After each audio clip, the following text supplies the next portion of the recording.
Hello and welcome to Eastern Horizon. This is Malika Yobsumbul, and the protest in the Northern Ireland and the Irish Republic is getting serious after the fuel prices increased, and the government has put a special levy on which the farmers has protested and blocked the roads. So we heard that the International Energy Agency also warned that Europe may have run out of the jet fuels in the coming weeks.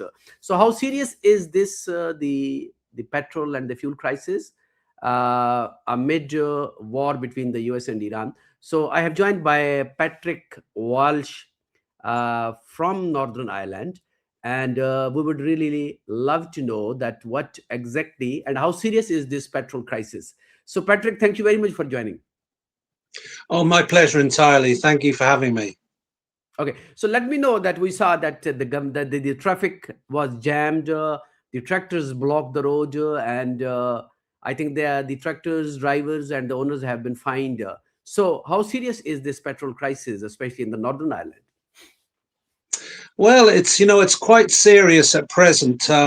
What happened over the last few days is a number of people who are protesting against rises in fuel prices have basically formed convoys along the motorways and other roads, particularly around the airports, um, to slow up traffic. And this has caused a lot of disruption, particularly around the Belfast area where roads closing, roads being disrupted, causes complete chaos for everybody, essentially. Now, most of the people that are involved in this are farmers in Northern Ireland. They're complaining really about the price of fuel and various other things that are going to be affected by the Strait of Hormuz. Also, fertilizers and things like this. So they're seeing their income declining. They're squeezed between higher fuel charges and supermarkets, big supermarket chains like Tesco's, who are trying to squeeze the farmers the same price out of them for food and other commodities. So essentially, they're the ones that are mainly protesting. The citizens themselves have not really protested in the north of Ireland so far, but in the Irish Republic in the south, there's been much more extensive protests going on for about 2 weeks.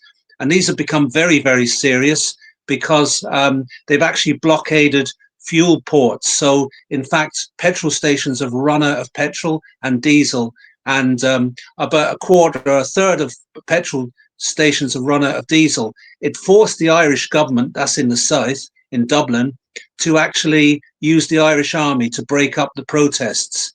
It hasn't come to that yet in Northern Ireland. It's not as serious as that.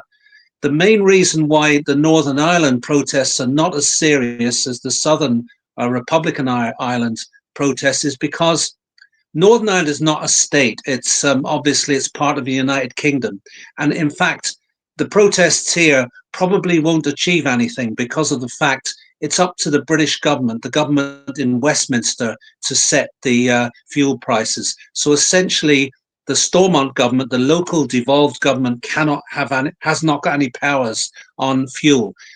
So really, what they're trying to do, the farmers and other people here, they're basically trying to put pressure on the politicians to put pressure on Westminster.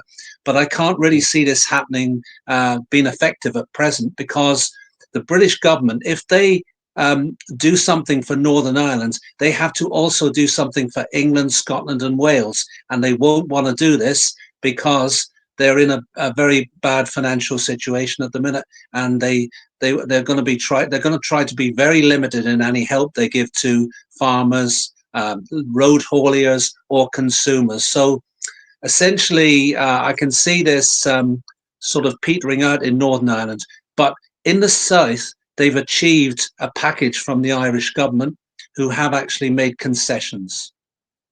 Mhm. So, in the aftermath of this Iran-US crisis, being a historian, so how you see that how dangerous it is, especially for such kind of the crisis that is actually brooding inside the heart of the Europe and even in UK, Northern Ireland, and Irish Republic. So, how dangerous it is and how it will mean it could damage the supply chain, especially because where there is no farmers, no food actually. And we heard that in Europe in the last several months, there was very severe protest by the farmers, especially in Brussels. We saw in Belgium. And so why I Yeah. mean that they are continuously excusing the farmers. So how you can narrow down my question, because it's all like it started with the petrol crisis and then now it is speeding up. Yeah, I think it is a very serious crisis in the making. I think, to be honest, Europe generally has about 3 or 4 weeks left. Um, After that, we're going to have fuel shortages. I know that I've heard the UK government is making provision for this. They're talking about rationing. They're talking about asking people to work from home. They're trying to keep open hospitals, schools, emergency services. This will probably come into effect sometime, I'd say, in May, if the Iran war is not resolved at that point, because it is going to be a serious crisis. People are generally not aware of that. At the moment, they're only aware of rising fuel costs at the petrol pumps. They haven't been hit by rising food prices yet, but these are coming on downstream. So the whole thing is going to be a crisis. And I presume that this is one of the reasons why I think Trump is. It's hard to predict his behavior, but I think he realizes there's going to be a problem here, particularly in Europe. He may not care too much about Europe, but he obviously cares about America.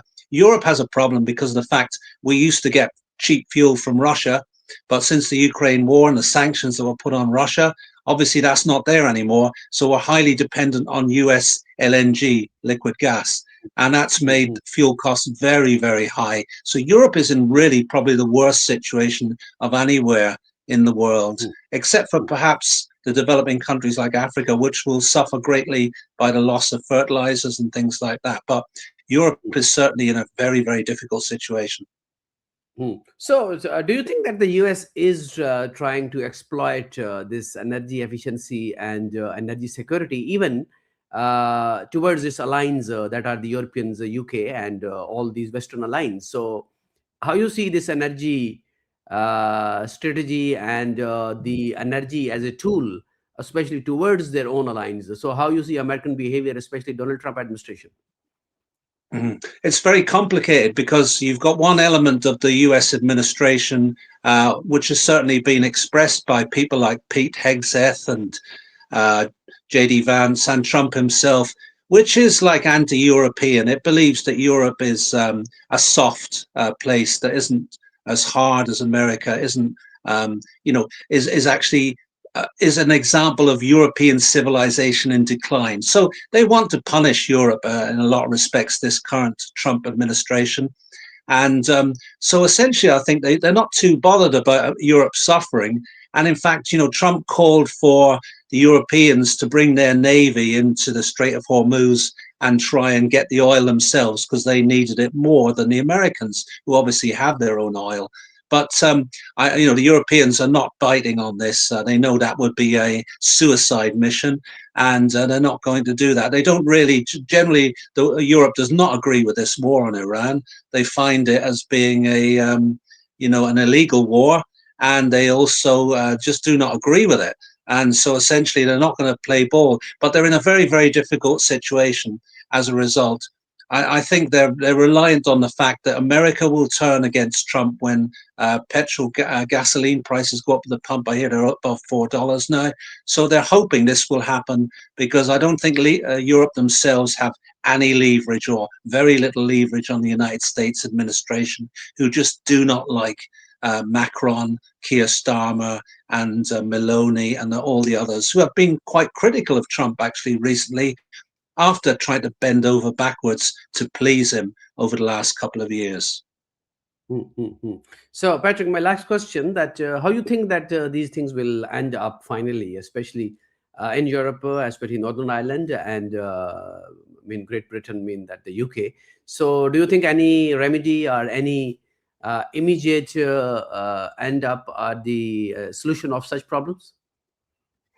I mean, I think the only thing that people like the UK government or the Irish government can do is bring in subsidize, cut their taxes on fuel and maybe bring in some subsidies for home heating and stuff like this.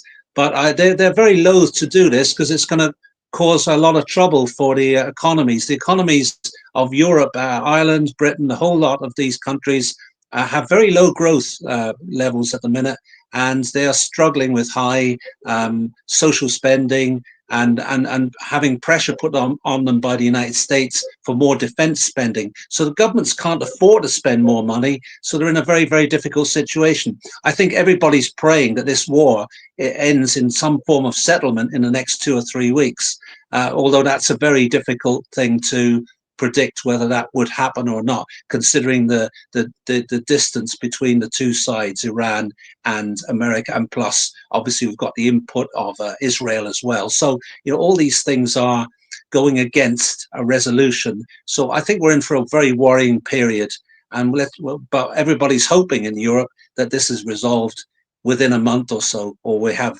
big problems here. Thank you very much, Patrick Walsh, for your insight. We were talking about this energy crisis and especially the increasing prices in UK, Great Britain, and Northern Ireland, and also inside Europe. Thank you very much for your insight and joining the Eastern Horizon. No problem. Thank you very much. My My pleasure. pleasure.